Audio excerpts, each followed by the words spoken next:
everybody, I'm Tara from Crooked Row, and today we are going to take care of fruit trees.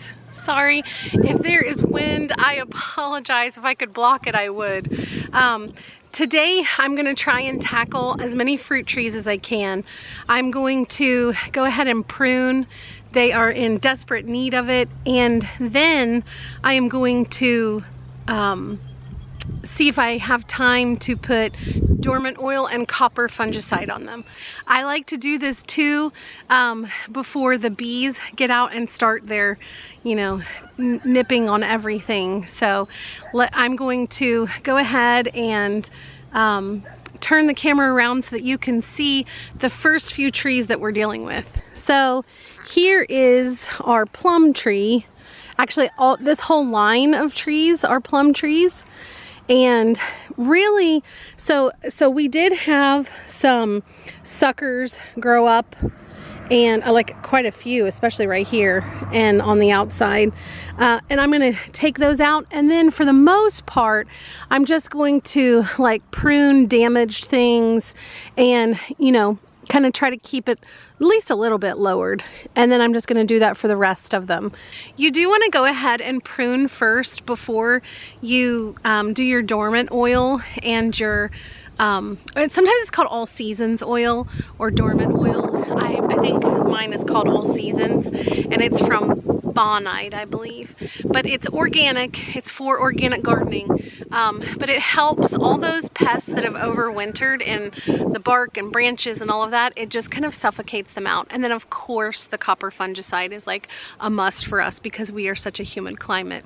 So the things that I'm using today are going to be, I have my Felco hand pruners, I have my Felco loppers, I'm also using the samurai saw, and always between every single tree you want isopropyl alcohol and some tissue paper or some paper towel to wipe your blades between every tree so that you do not transfer disease.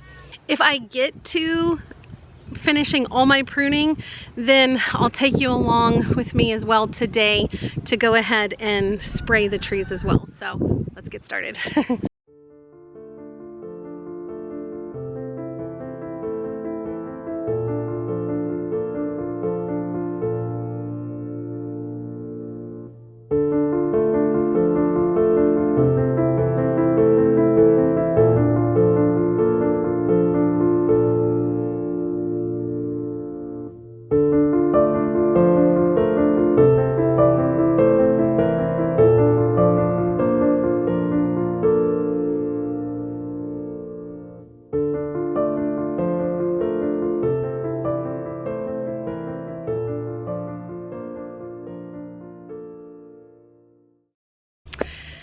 Hello, it is a new day and we are back at it with I finished the pruning, but my battery died, so you won't see that, but I finished that pruning and now we need to get to spraying.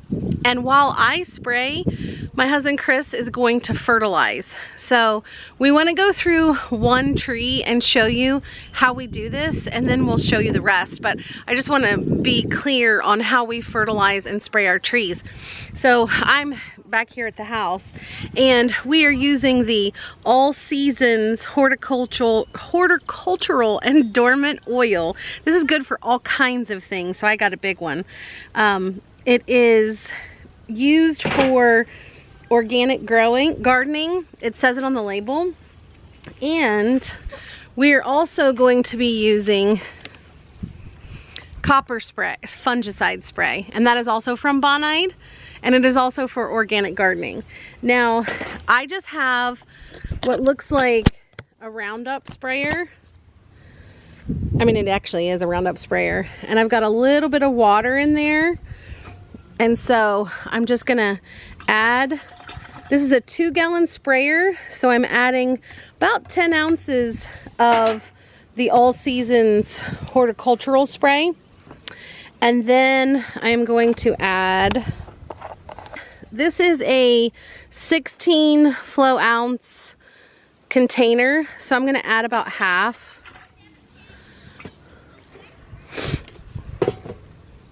And then I'm gonna fill the rest of this up with water. You can see this at the bottom. I'm gonna fill the rest of this 2-gallon container up, and then I'll take you over to the trees. All right, so this is early spring.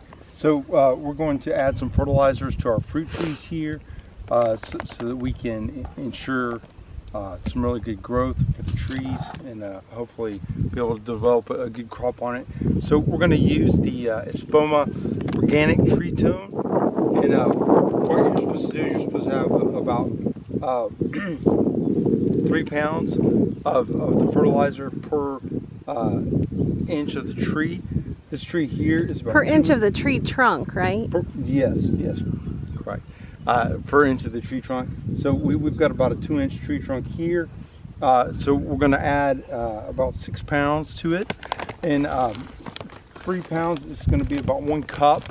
So with the tree tone fertilizer, we're going to need about 3 cups or 1 pound of the fertilizer for each inch of the tree. And since we have a 2-inch tree trunk here, we're going to use about 9 cups of the fertilizer to ensure some good growth. And you're just going to work that into it, right? Correct. We're going to sprinkle it around the drip line of the tree, and then we're just going to work it into the soil. Okay. Here we go.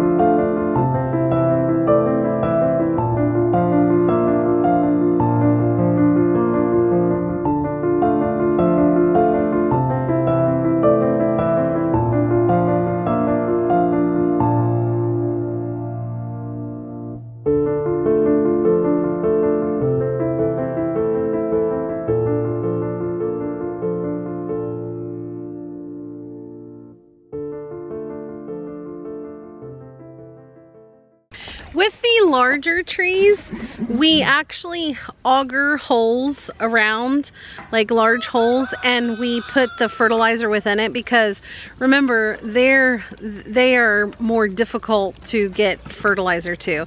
But I kind of feel like unless you're having trouble with larger trees, you really shouldn't have to like heavily fertilize them after they're about 5 years old. Now these trees are all about 3 years old. This will be their 3rd season.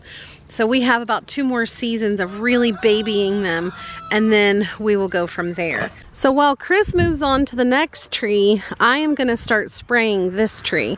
So you can see where I have the cut ends all over.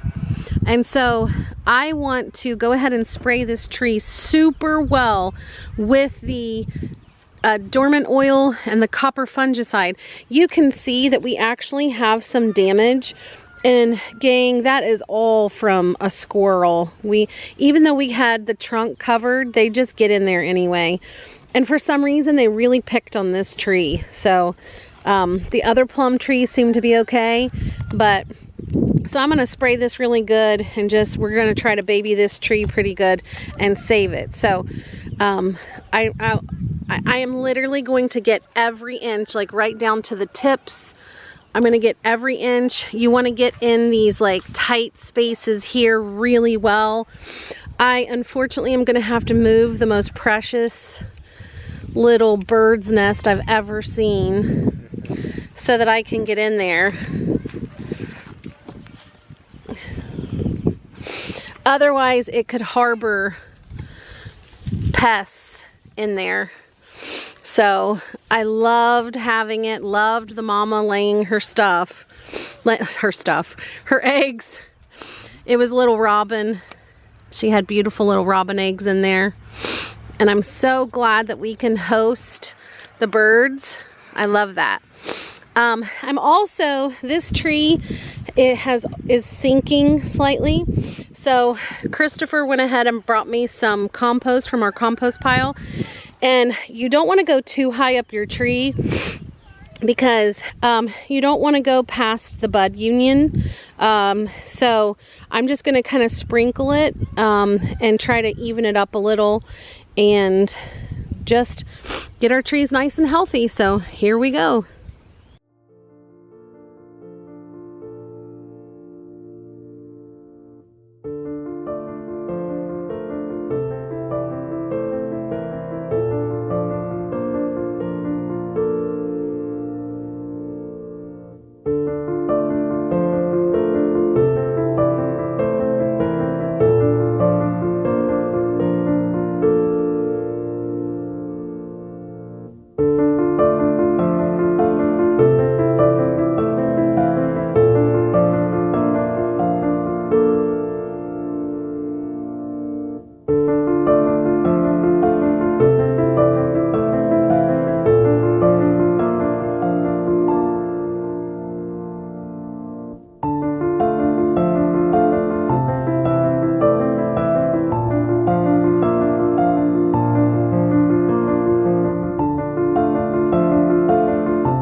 I went ahead of Chris and I was in the other row doing the peach trees and I stumbled upon something and Chris is gonna show you.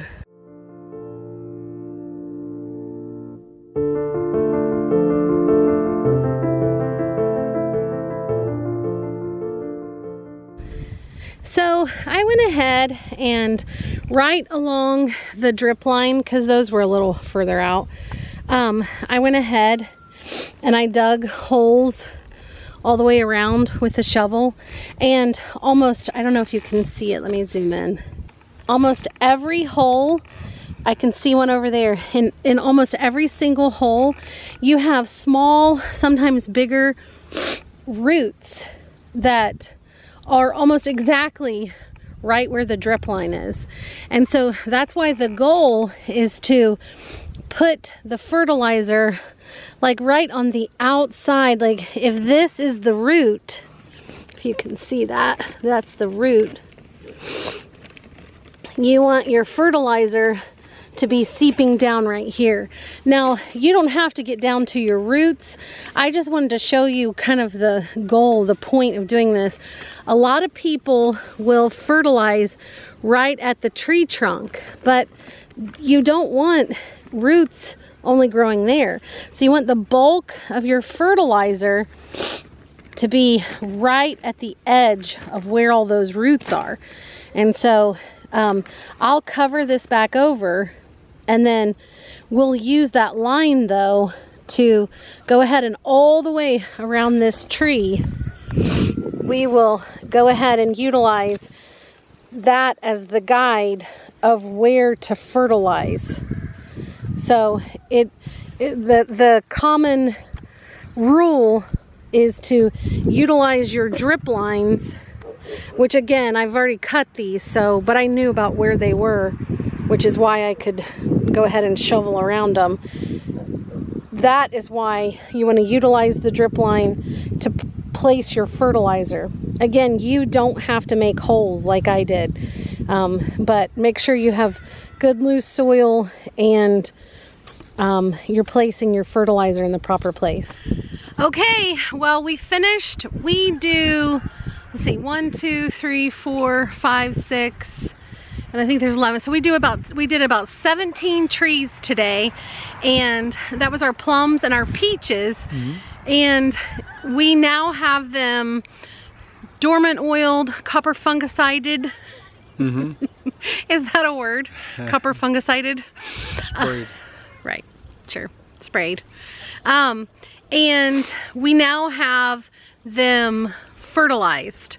So we use tree tone, as you saw earlier, and the last thing that we will do is we're gonna lay down, not right now because we're gonna still have some freezing temps, but as soon as our freezing temps at night go away, we're gonna do drip irrigation on these trees and cover them in mulch. And we're pretty much done till fall. We might do some spring pruning, but outside of that, we are looking good. We try to stay on a 5-year track with new trees. And so we follow the biblical principle where you plant a tree, you wait 4 years before you collect any fruit, and in the 4th year, that's the fruit unto the Lord, and then in the 5th year and onward we can enjoy it. So we are in our 3rd season. Next season we will probably collect that fruit and, I don't know, give it to the people of God. Somewhere. Yeah. And in 2 years we will enjoy that fruit. So yes. Right now we're just babying our trees. We just wanted to take you along as we babied our trees this year. I want to say that if you're gonna prune, definitely it's better to prune than to not prune. So definitely always try to prune your trees at least a little bit. It creates that hormone in your trees so that it actually spurs on growth to prune your trees. I would highly suggest on fertilizing your fruit trees for definitely the first 5 years, and always water them. I mean, when they're really, really large trees, like, 5, 6 years old, you don't have to water them anymore. They should be well established enough. But in the first 5 years, go ahead and water your trees, and then let's all enjoy the fruits of our labors, literally. Yes. That was a Chris joke. So remember, if we can baby our trees, anybody can. Thanks. Bye.